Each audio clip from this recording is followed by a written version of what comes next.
Well, good morning, fellow church members and guests, and welcome to another live streaming of our worship service brought to you through the courtesy of the Waynesboro Seventh-day Adventist Church. And while we are still in a kind of a quasi-lockdown mode, again this Sabbath morning, we want to remember that someday soon we're going to be able to worship together and fellowship with one another. And I don't think that's too far down the pike. But here we are 10 weeks into this pandemic, as they call it, this alternate mode of operation. And the good news is I think we're seeing the light at the end of the tunnel. And I don't believe it's a train coming our way either. So hallelujah, the governor has finally declared Franklin County safe to go from red to yellow next Friday, May 29th. Before we begin with my message this morning, let us offer a word of prayer. Kind Heavenly Father, we come to you this morning thanking you for bringing us through this pandemic, both individually and as a church body. I think we're favored. As far as I know, no one within our congregation here in Waynesboro has been felled by this coronavirus. And so we're extremely thankful for that and for all the blessings that you have given us during this 10 weeks of lockdown. It's been a struggle. We've had to get used to alternate ways of living, and I think we're going to have to get used to the new normal. But Father, we know that you have better things in store for us. Ultimately, we'll be able to live with you when you come again, and I don't think that's too far in the distant future.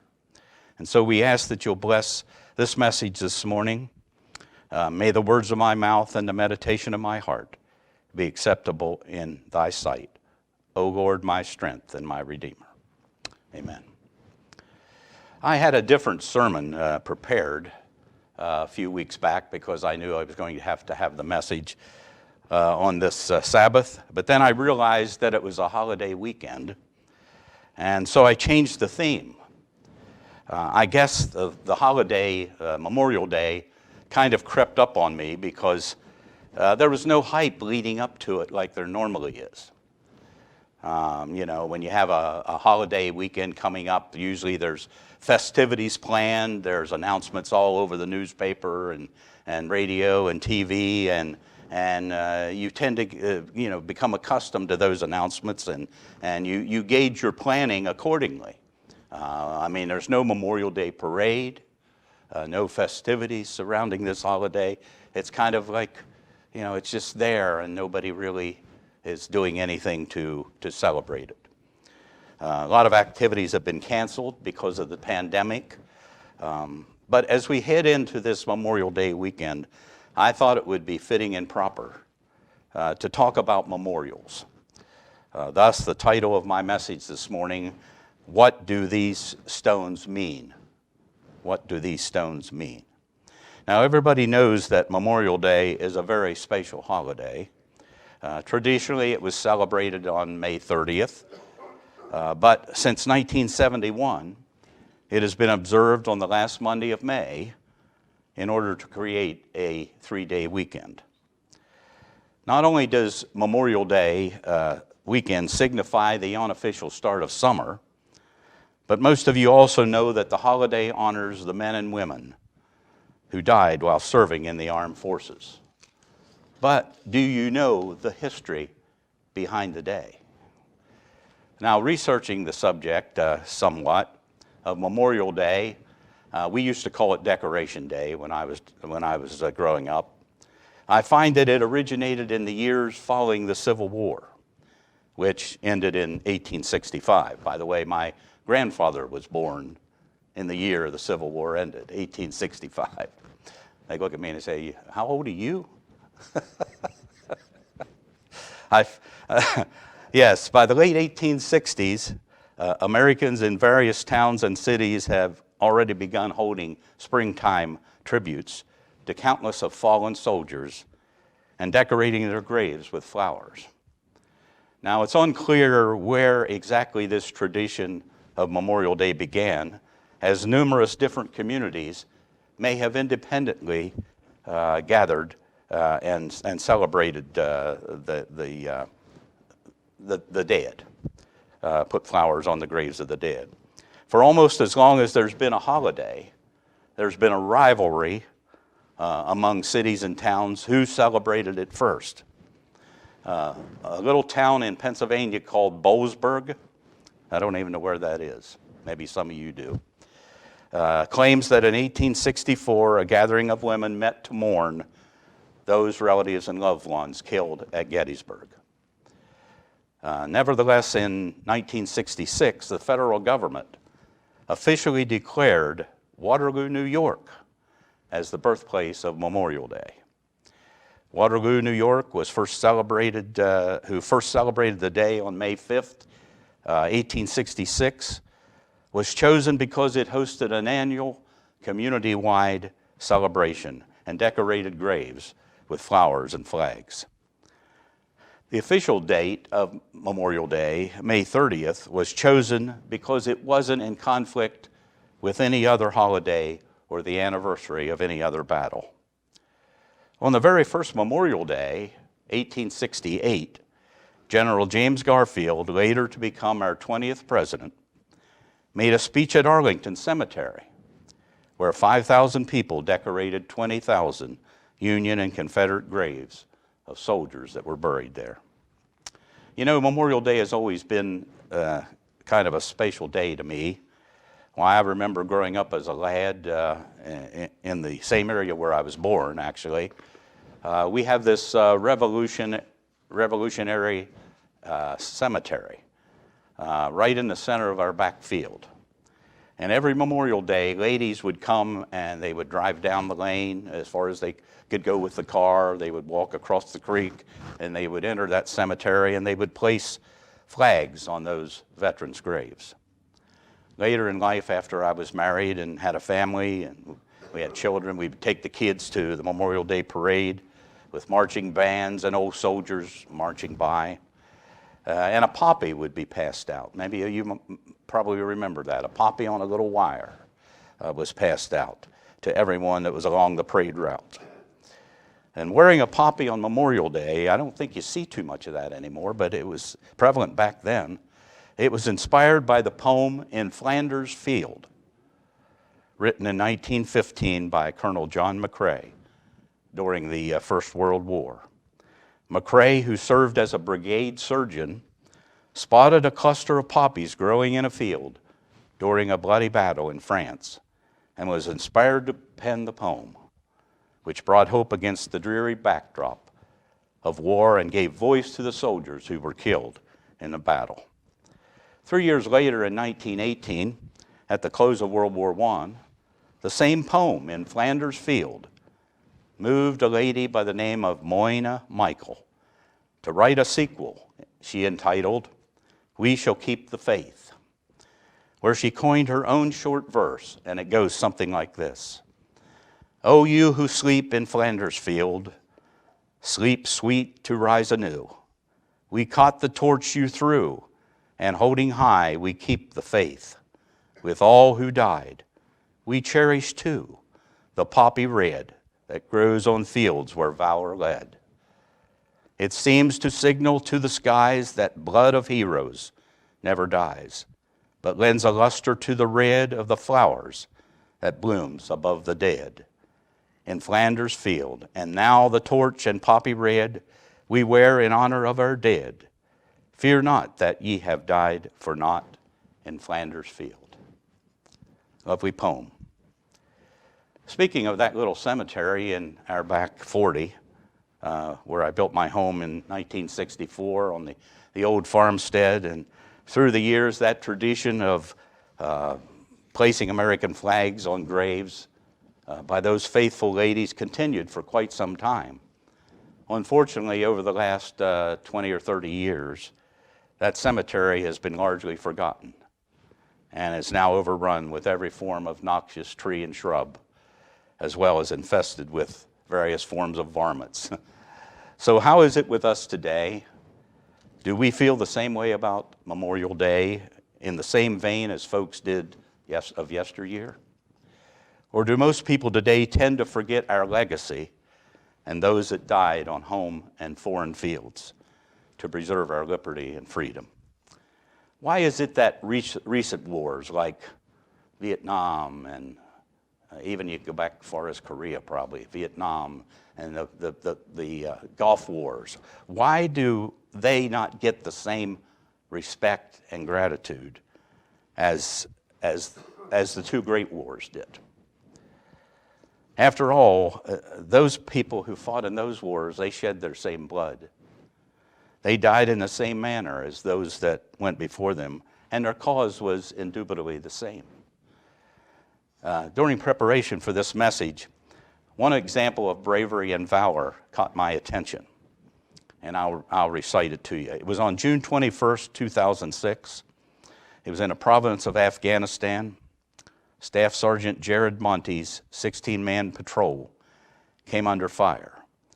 One of his men was wounded and fell over a ridge into what the soldiers described as a death zone. Despite an intense firefight, Staff Sergeant Monte tried 3 times to save the soldier. On his 3rd try, he was killed. He was posthumously awarded America's highest Medal of Honor. Paul Monte, Jared's father, started an organization in his son's memory called Operation Flag for Vets. Their volunteers planted 57,000 flags at the Massachusetts National Cemetery that year. Paul still drives Jared's pickup truck, military decals and all still on it. He explained it this way, and I quote, "He's got his DNA all over it. I love driving it because it reminds me of him." A Nashville songwriter picked up this particular incident. He heard the story and he turned it into a song that country singer Lee Brice recorded entitled, "I Drive Your Truck." And the song earned Song of the Year awards at the 2013 Country Music Awards, where that year it had more than 28 million hits on YouTube. Again, how do we feel about Memorial Day today? Do we still revere Memorial Day for the sacrifice that was made on our behalf? Or is it more remembered today for its fanfare, its sporting and sales events such as automobile racing, picnics, yard and mattress sales? Recently, children were touring the museums in Washington, D.C., and they were asked what Memorial Day meant to them. They unanimously responded, "Well, that's the day the pool opens up." Wow. But don't blame the kids. A recent Gallup poll of adults also showed that only 28% of Americans know the true meaning of Memorial Day. So what can we do as an individual to change that dynamic? Well, for one thing, we can display an American flag, can't we? That's the least we can do. And this coming Monday, if you have a flag, put it up.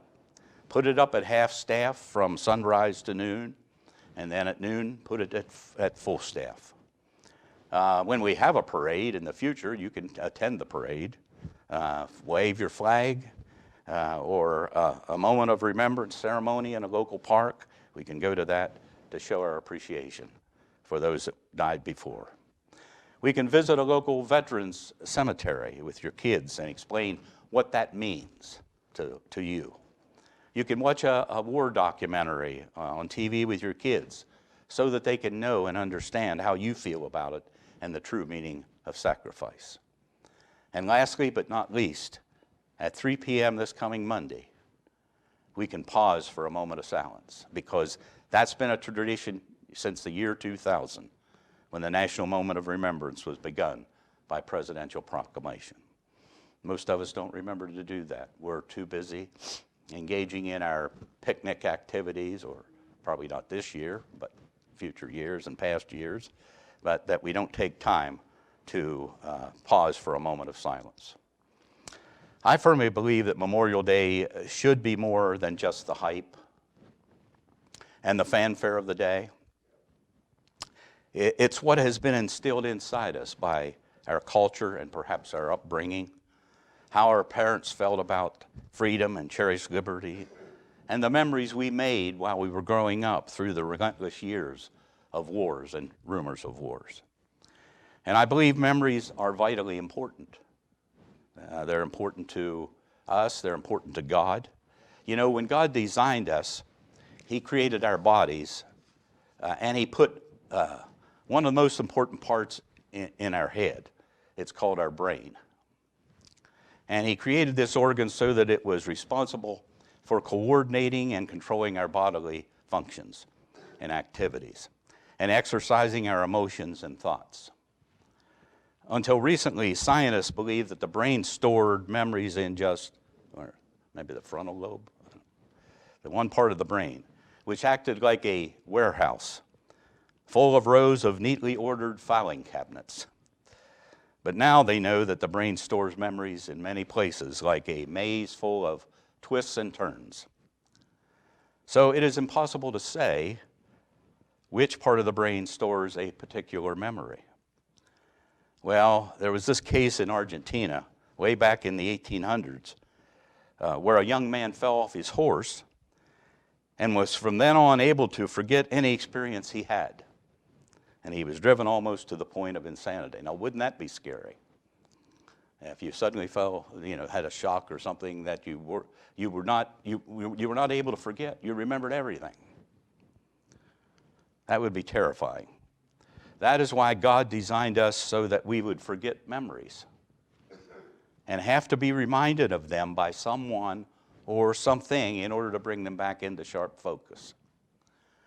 That is also why God instructed various leaders in the Bible to build memorials so that future generations would know about His leading and His deliverance of them. And they would ask questions then, like that recorded in Joshua 4:7, what do these stones mean? Or that recorded in Exodus 12:26, what mean ye by this service? Of course, the latter quote is referring to a memorial experience when the Israelites were told to take an unblemished lamb, kill it and take the blood and place it on the doorpost so that the death angel would pass over and not destroy. Regarding this experience, it's recorded in Exodus 12:14, so this day shall be to you a memorial, and you shall keep it as a feast to the Lord throughout your generations.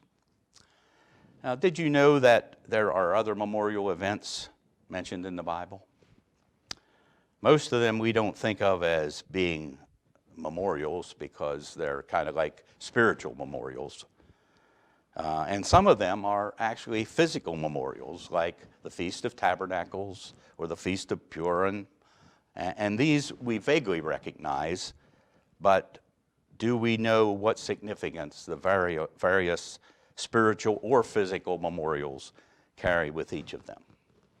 Do we? So in honor of Memorial Day, I thought I'd take a quick walk down memory lane and look at a few of these biblical memorials with you. The first one I've chosen is the Lord's Supper. Now, we don't generally think of that as a memorial, do we? But it is. It's also a proclamation, since you remember, as part of that service, it says, ye do show the Lord's death till He come. Well, the word show is a proclamation.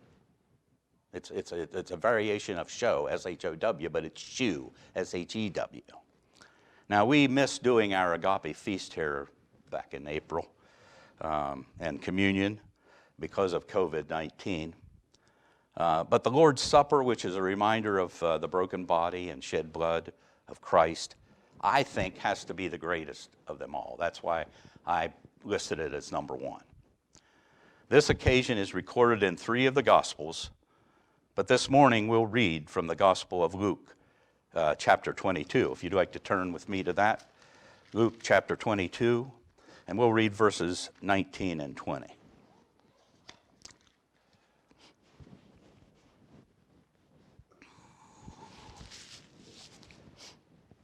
It says there in chapter 22, verses 19 and 20 of Luke, And he took bread and gave thanks and brake it, and gave unto them, saying, This is my body, which is given for you.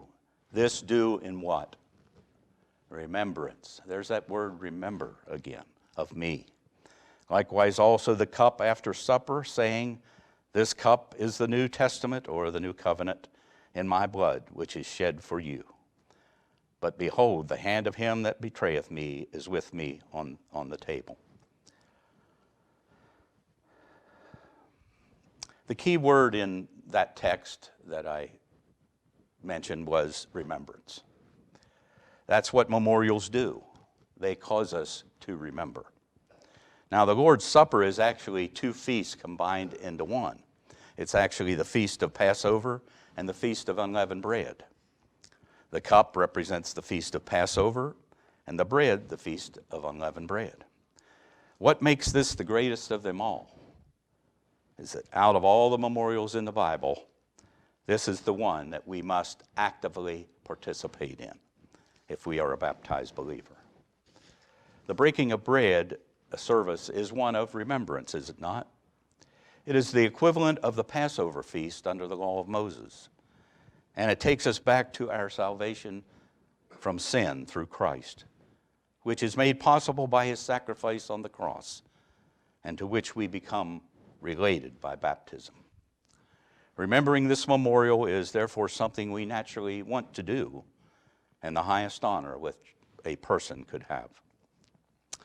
The second memorial that I'd like to explore is the Sabbath, of course. The Sabbath is a memorial of creation, as we all know. And we're told that out of the material that God made the Sabbath out of was the seventh day. The Sabbath is not something he placed on the day, but rather it is the day itself. You remember the command that God gave them? He didn't command you to remember the Sabbath, did he? He said, remember the Sabbath day, right? There's a caveat there, the day is added onto it. Remember the Sabbath day. The Sabbath is not something apart from the day that can be shifted about and placed on another day. And it was not made for the Jews, like many people claim. That's the big thing going around now. I see the Pope has come out and said, oh, that's the Jewish Sabbath. And it was not made for the Jews, because what was it? 2,000 years before there was such a thing as a Jew, the Sabbath was in play. But it was made for the entire human race, as Mark 2:27 so aptly testifies. And Jesus himself stated that. The Sabbath was made for man, not man for the Sabbath. And that's pointed out in Creation Week. It's foolproof in Creation Week. What was created first? Man, right? What was created last? The Sabbath. So that proves what Jesus was saying was true. The Sabbath was made for man because it was made after man. True, later down on the corridor of time, God entrusted his Sabbath to the Jews to enjoy and perpetuate. For in the second law, the book of Deuteronomy, for example, we find the children of Israel being reminded that God had in 6 days created the heaven, earth, the sea, and all that in them was, and then rested the seventh day according to the commandment. That's Deuteronomy chapter 5, verse 15. And then it goes on to say, and remember, there's that word remember again. Remember that you were a slave in the land of Egypt, and the Lord your God brought you out from there by a mighty hand, by an outstretched arm. Therefore, the Lord your God commanded you to keep the Sabbath day. And you know, it's the only commandment with the word remember. There we have that word again. But the only one that the whole world has almost totally forgotten. Our third memorial that I want to look at is the rainbow. Do you remember the rainbow? That was a covenant relationship too, wasn't it? This memorial is found in Genesis 9. I invite you to turn over to Genesis 9, and we'll be reading a few verses there. Genesis chapter 9. We'll read verses 12 through 17.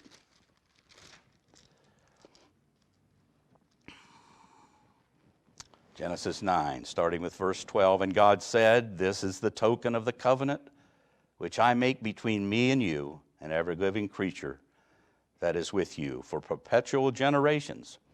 I do set my bow in the cloud, and it shall be for a token of a covenant between me and the earth.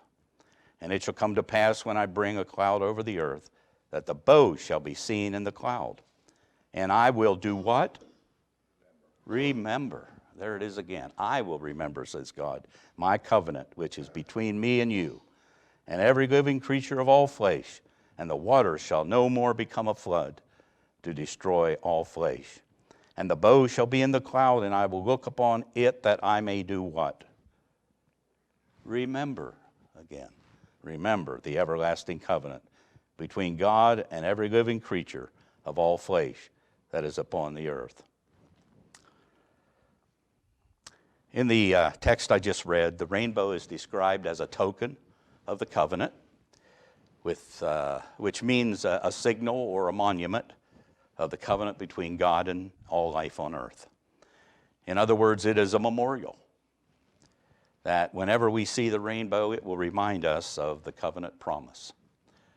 The rainbow speaks to us of the power, the perfection, the promise, and the purpose of God. And in the book of Revelation, this idea is taken even further when the rainbow is used as a symbol of God's purpose to establish peace on earth. The next memorial that I'd like to explore is the manna experience. Remember the manna experience. This is found in Exodus 16. If you'd like to read from there, if you turn there with me. Exodus chapter 16, and we'll be just reading a couple of verses there.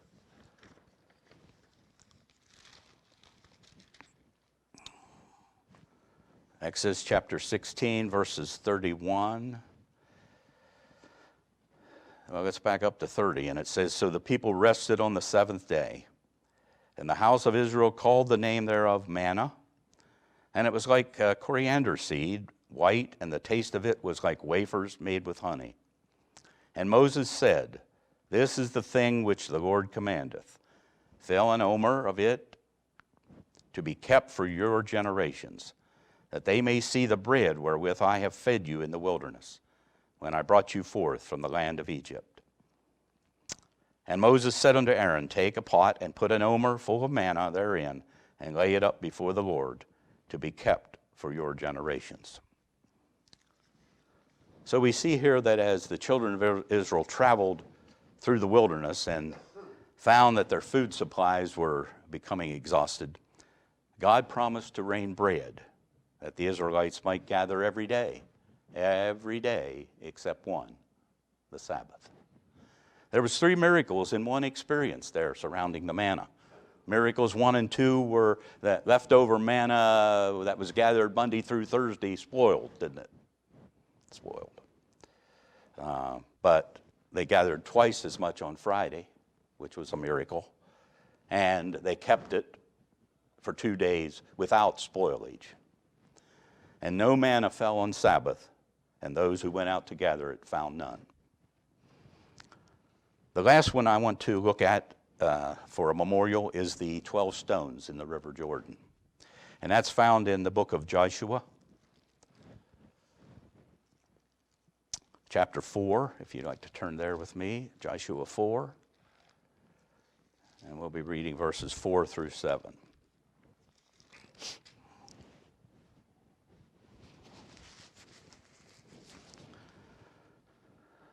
Chapter 4 of Joshua, beginning with verse 4.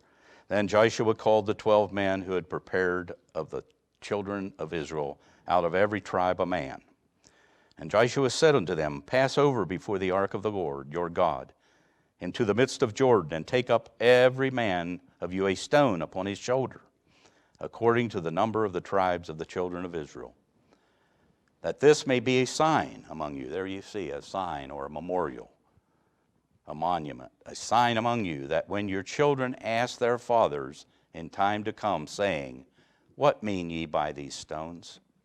Then ye shall answer them, that the waters of Jordan were cut off before the ark of the covenant of the Lord, when it passed over Jordan. The waters of Jordan were cut off, and these stones shall be for a memorial unto the children of Israel forever.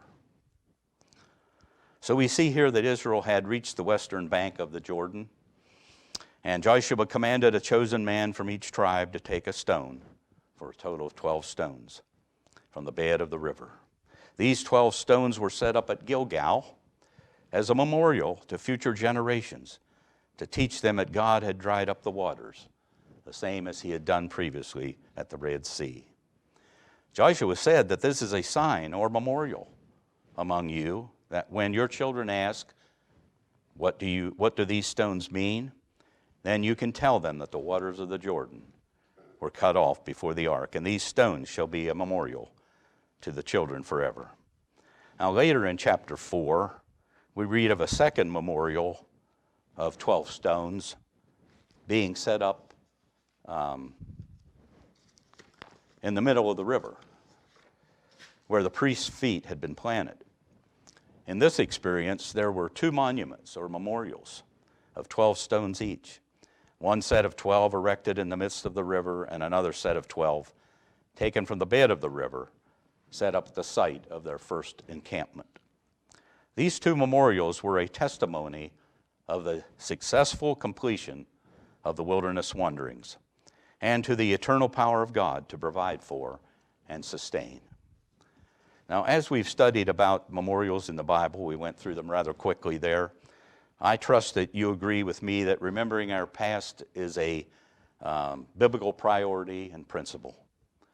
After all, the pen of inspiration tells us, and this is a famous quote, we have nothing to fear for the future, except as we shall forget the way the Lord has led us in our past history.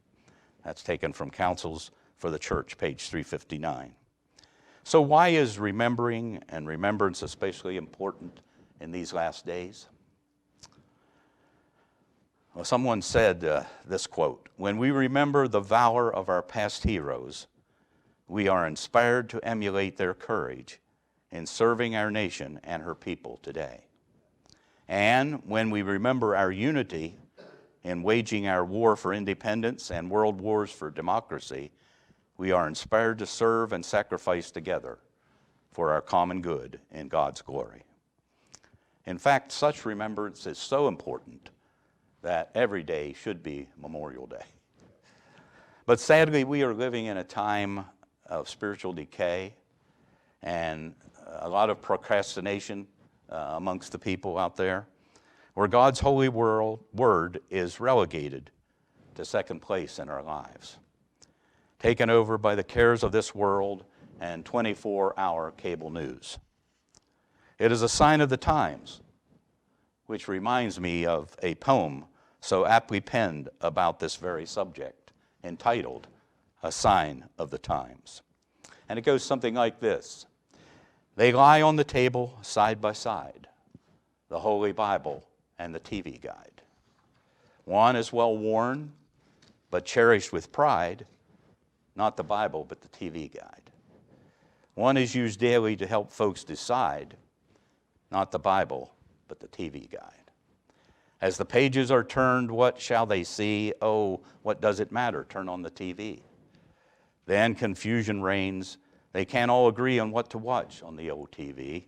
So they open the book in which to confide, not the Bible, but the TV guide. Exhausted and sleepy and tired as can be, not from reading the Bible, but from watching TV. So then back to the table, side by side, lay the Holy Bible and the TV guide. No time for prayer, no time for the Word.